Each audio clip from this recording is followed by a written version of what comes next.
और पुष्पम प्रिया का जिक्र हम यहां पर लगातार कर रहे हैं। नई सनसनी वो बिहार की हैं, क्या कुछ कह रही हैं, सुनिए आप भी। बिहार में आ गई चुनाव की दस्तक, गांव से शहर तक चुनावी शोर, मगर एक चेहरा ऐसा जिसने बिहार में राजनेताओं की पिछले 6 महीने से उड़ा दी नींद। जी हां, बात हम कर रहे हैं मार्च के महीने की, जब अचानक बिहार के तमाम अखबारों के फ्रंट पेज पर एक चेहरा आया था। बिहार में राजधानी पटना के तमाम चौक चौराहों पर एक पोस्टर लगा था, hate politics love Bihar, Pushpam Priya Chaudhary अगली मुख्यमंत्री। और वो चेहरा हमारे साथ है, क्योंकि अगर अपनी भाषा में मैं कहूं तो मुझे ऐसा लगा कि ये एक mystery girl of Bihar politics, जिसके बारे में लोग बहुत कुछ जानना चाहते हैं। पुष्पम, आपका स्वागत। लोग आपके बारे में बहुत कुछ जानना चाहते थे, लेकिन पुष्पम ने बिहार की पॉलिटिक्स में इतना इस तरीके का एंट्री क्यों लिया, बिल्कुल मिस्ट्री जैसा? मैंने एंट्री तो एज अ बिहारी लिया था। किसी भी बिहारी को जो बिहार में पैदा हुआ है, वो अगर राजनीति में आना चाहेगा तो एक इतना स्ट्रॉन्ग नेटवर्क है, जो ऊपर में जो नेटवर्क है नेताओं का और बाकी भी प्रोफेशंस के लोगों का, कि उस नेटवर्क को भेदना बहुत ही मुश्किल था और वक्त नहीं था।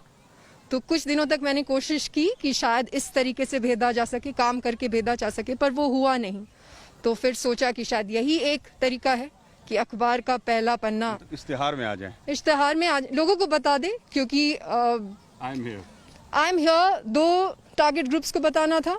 एक तो एक अन्य मार्ग में बताना था कि आई एम हियर, और जो बाकी लोग हैं जिन तक पहुंचना मुश्किल था क्योंकि बड़ा है बिहार और वक्त कम था, तो उन तक अपनी वो चिट्ठी पहुंचा देनी थी।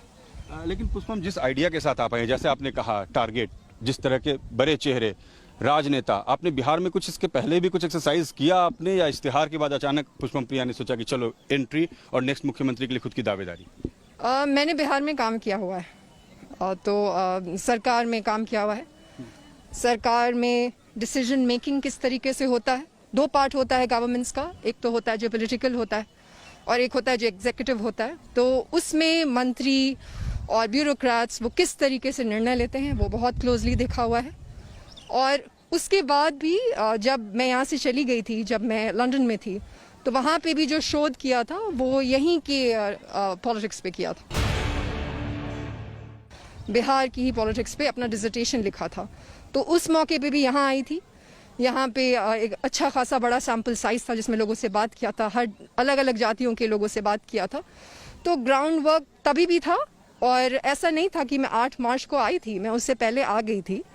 तो उस दौरान भी सारा ग्राउंड वर्क था, तो ग्राउंड वर्क किया था। आप बिहार से हैं पुष्पम, और बिहार में आपने पॉलिटिक्स देखा है, आपके पिताजी पॉलिटिक्स से जुड़े रहे, आपके दादाजी इस इलाके में पॉलिटिक्स से जुड़े रहे, लेकिन आपको लगता है कि इतना सिंपल है इक्वेशन बिहार में जिसको आराम से आप भेज देंगी अगर इश्तिहार के जरिए या बातों के जरिए, या लोगों को कनेक्ट कर लेंगे? क्योंकि आपने भी देखा है पिछले 3 दशक से जो बिहार में राजनीति है वो जाति राजनीति है, और जो एजेंडा हो जाते हैं चुनाव के वक्त वो दूसरे एजेंडे भी हो जाते हैं, रेडिकल एजेंडे सामने आ जाते हैं। क्या इतना आसान है उसको क्लियर कर पाना? आपने अभी तक कैसे लोगों से कनेक्ट किया? मुश्किल है भेदना, इसीलिए भेदने की जरूरत है। प्रजातंत्र है, मुश्किल होना नहीं चाहिए था, आसान होना चाहिए था, बट इन्होंने बहुत ही मुश्किल बना दिया है। तो एक ऐसा वक्त आया 30 साल पहले, जबकि उनको ये विश्वास दिलाया गया कि अगर आप अपनी जाति के लोगों को चुनेंगे तो आपको वो सोशो इकोनॉमिक अपॉर्चुनिटीज मिलेंगी।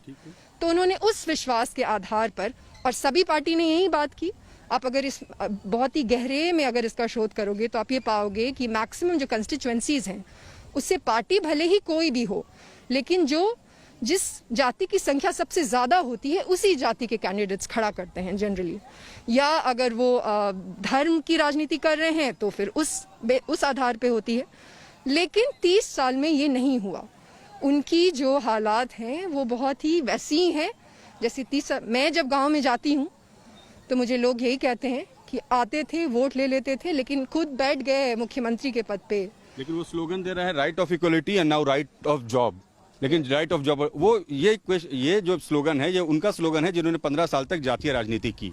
बिल्कुल, यही तो मैं कह रही हूँ कि अब मैंने ये हाल फिलहाल में भी कहा कि स्लोगन भी पूरा उठा के वो कर दिया है। जाति, और मैंने कहा जाति और धर्म के आधार पर राजनीति नहीं होनी चाहिए। उसके 5 दिनों के बाद देखा कि जिनकी पार्टीज ही जाति और धर्म के आधारित पे बेस्ड है, अब वो भी ये स्लोगन देने लगे हैं। तो we can't do anything about it. पर आपने नाम भी पार्टी का रखा प्लूरल्स।